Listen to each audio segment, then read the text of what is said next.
어제 오늘 이틀 동안 전주와 익산의 공사장에서 2명이 추락해 숨지는 안타까운 사고가 잇따랐습니다. 반도체 수급난으로 새차 생산이 줄면서 중고차 시장도 큰 어려움을 겪고 있습니다. 전라북도와 새만금 인근 3개 시군이 새만금 수상태양광 발전 사업권 배분 기준에 합의했습니다.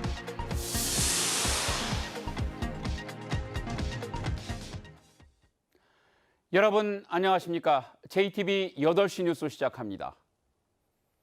산업 현장은 아차하는 사이에 돌이킬 수 없는 피해가 발생할 위험이 항상 도사리고 있습니다.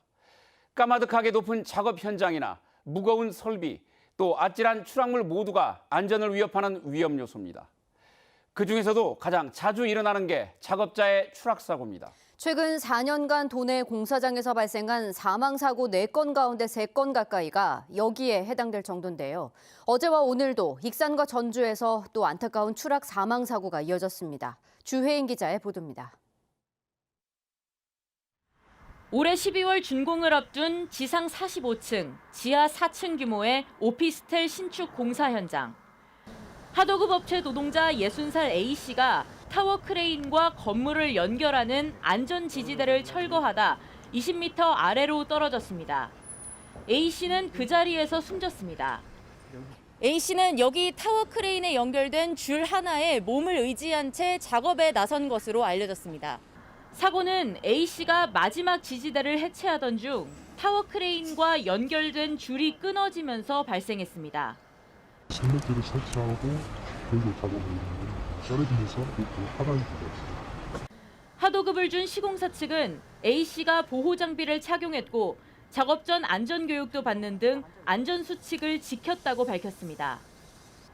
경찰과 고용노동부는 작업 중지 명령을 내리고 A씨의 몸무게를 견딜 수 있을 만큼 적정한 줄이 사용됐는지 등 안전수칙 위반 여부를 조사하고 있습니다.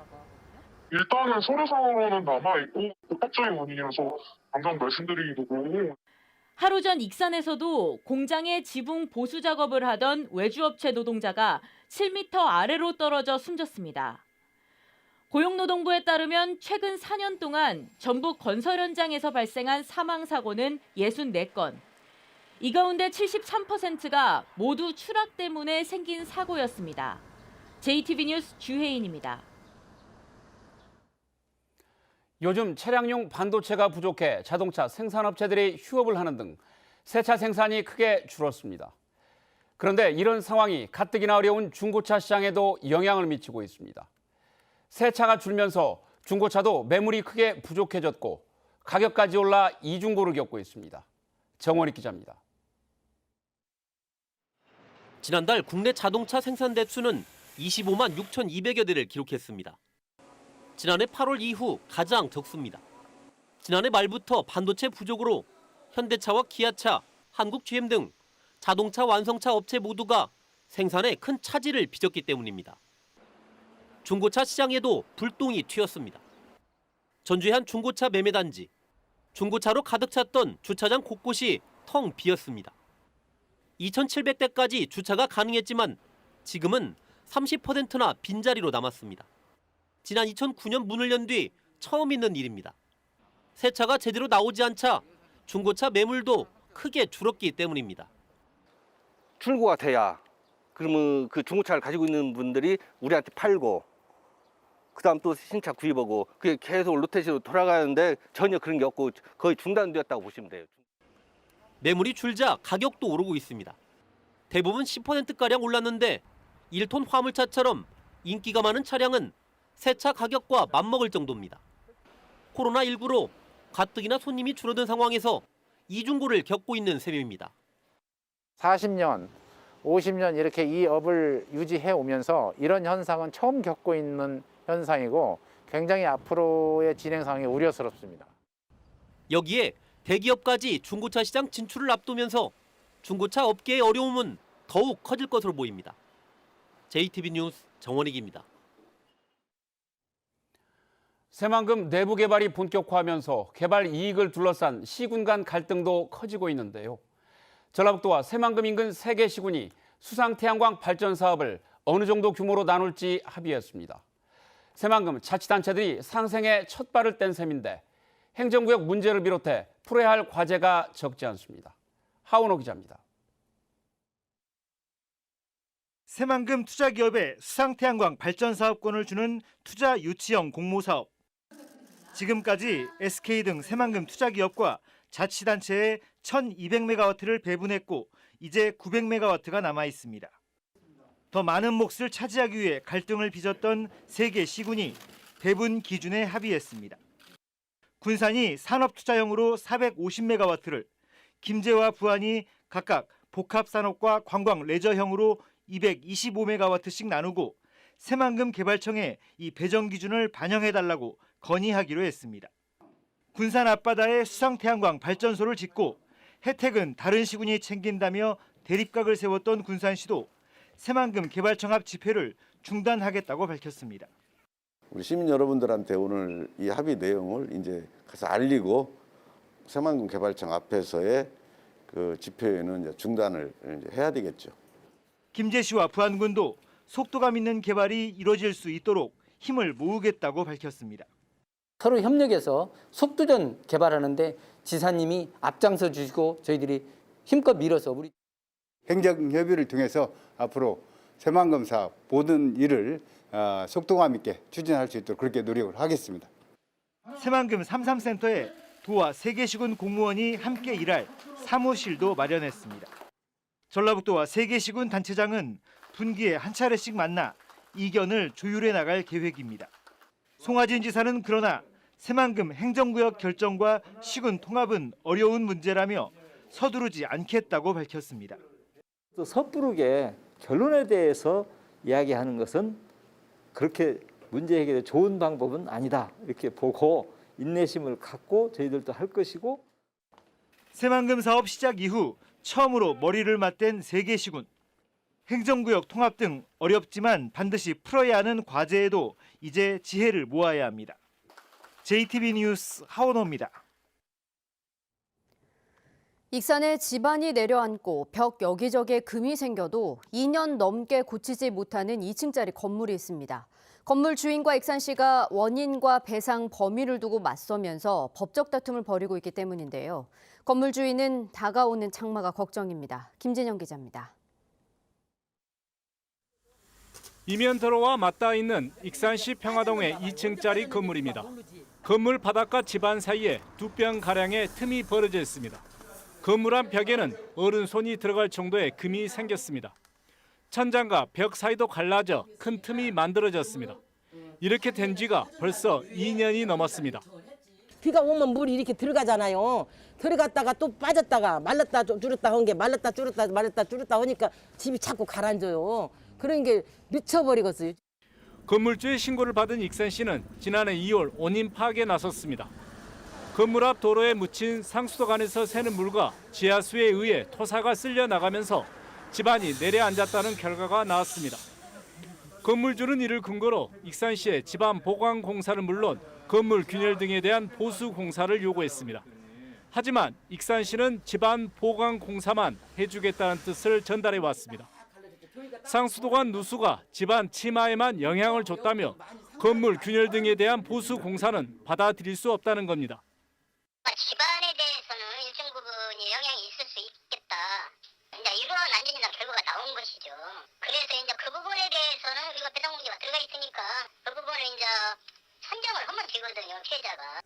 결국 익산시를 상대로 지난해 12월 소송을 시작한 건물주인. 소송 결과가 언제 나올지 모르는 가운데 다가올 장마가 걱정입니다. 장마가 진다 오면 모든 물이 지하로 들어가는데 그 지하가 들어가서 있으면 물이 집이 전기 나갔어요. 위험하지. 그런 게 걱정이죠. JTB 뉴스 김진영입니다.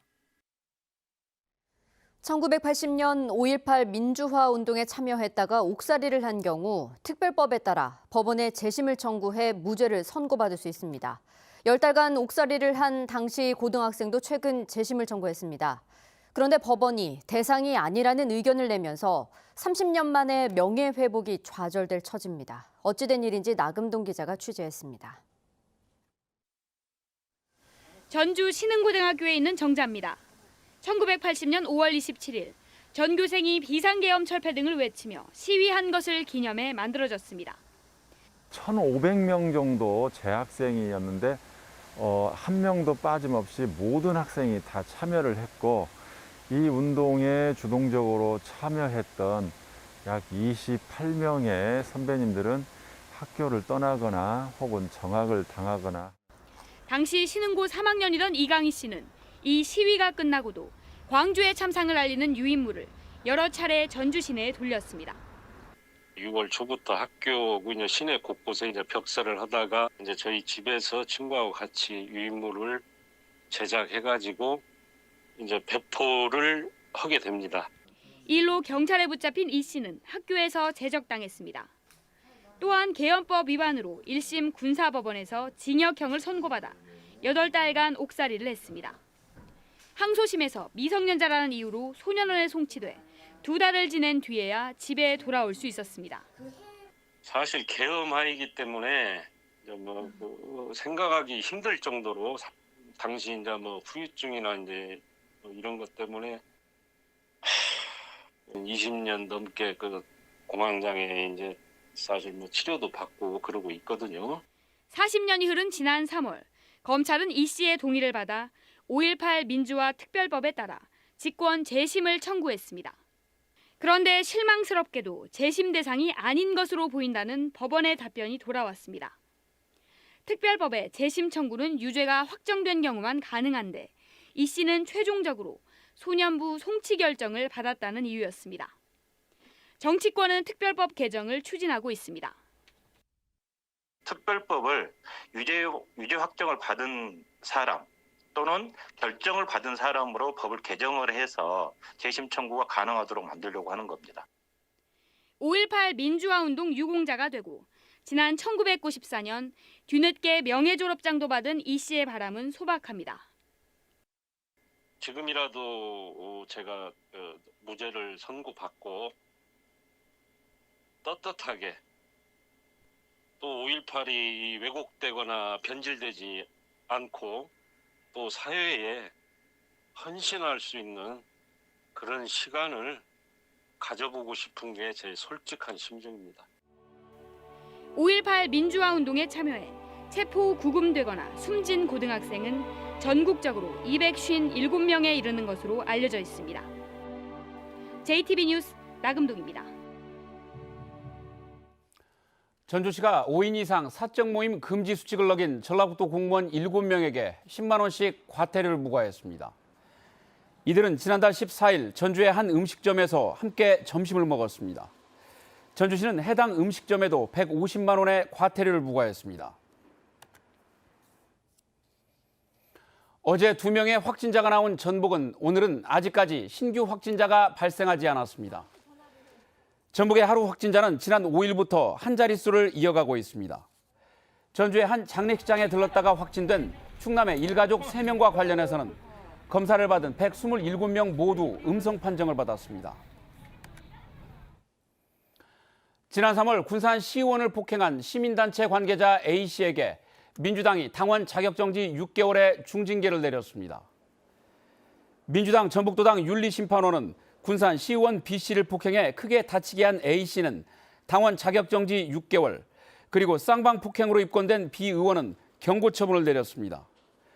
두 사람은 지난 3월 의정활동 등에 대한 이야기를 나누다 의견차로 말다툼 끝에 욕설과 폭행 소동을 일으켜 물의를 빚었습니다.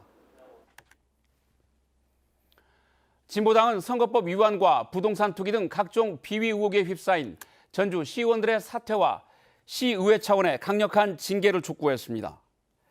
진보당은 또 민주당도 결코 책임에서 자유로울 수 없다며 해당 시의원들에 대한 제명과 출당 조치 등 즉각적인 처분을 내려야 한다고 주장했습니다. 이스타항공과 성정의 인수 계약 체결이 최종적으로 허가됐습니다. 서울회생법원은 이스타항공과 충남의 중견 건설업체인 성정의 투자계약 체결을 허가하고 이순희 인수 예정자로는 광림을 선정했다고 밝혔습니다. 본 계약 체결 예정일은 모레인 24일입니다. 전주지검이 전북경찰청 광역수사대에 근무할 때 사건 무마를 대가로 1억 원을 요구한 혐의로 구속해 재판에 넘긴 A 전 경위에게 징역 12년, 벌금 3억 원을 구형했습니다.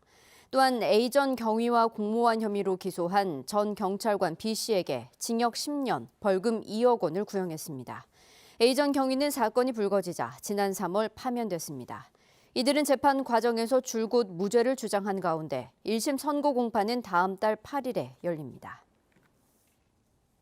지렁이 분변토 생산시설, 이른바 지렁이 농장에 대해 악취와 환경오염 같은 민원이 잇따른다는 전주방송 보도와 관련해 정읍시가 특별점검에 나섰습니다. 정읍시는 오는 30일까지 2주 동안 18곳의 폐기물 처리 과정을 살피고 분변토가 뿌려진 농지에서 시료를 채취해 성분을 검사하기로 했습니다. 정읍시는 위법 사항이 확인된 시설은 행정처분을 내리고 폐기물을 불법 매립한 경우 경찰에 수사를 의뢰할 방침입니다. 오늘 낮 임실군 덕치면 일대에 강풍과 함께 우박이 내려 농작물 피해가 잇따랐습니다. 임실군은 낮 1시 10분부터 20분 동안 덕치면 일대에 지름 1.5cm에서 3cm 크기의 우박이 떨어져 고추 12만 제곱미터를 비롯해 15만여 제곱미터의 밭작물 피해가 났다고 밝혔습니다. 전주기상지청은 오늘 밤부터 내일 새벽 사이 동부 내륙을 중심으로 강한 비와 함께 우박이 떨어질 것으로 보인다며 피해가 없도록 주의해달라고 말했습니다. 현재 일부 지역에 비가 내리고 있습니다. 비는 오늘 밤부터 내일 새벽까지 동부 내륙 지역에 30에서 80mm, 많은 곳은 100mm 넘게 내리겠습니다. 나머지 지역은 10에서 60mm가 예상됩니다. 비와 함께 강한 바람과 천둥, 번개, 우박이 떨어지는 곳도 있겠습니다. 비는 내일 잠시 그쳤다가 모레 아침부터 밤까지 내렸다 그쳤다를 반복하겠습니다. 내일 한낮 기온은 25도 안팎에 머물면서 더위는 한풀 꺾일 전망입니다.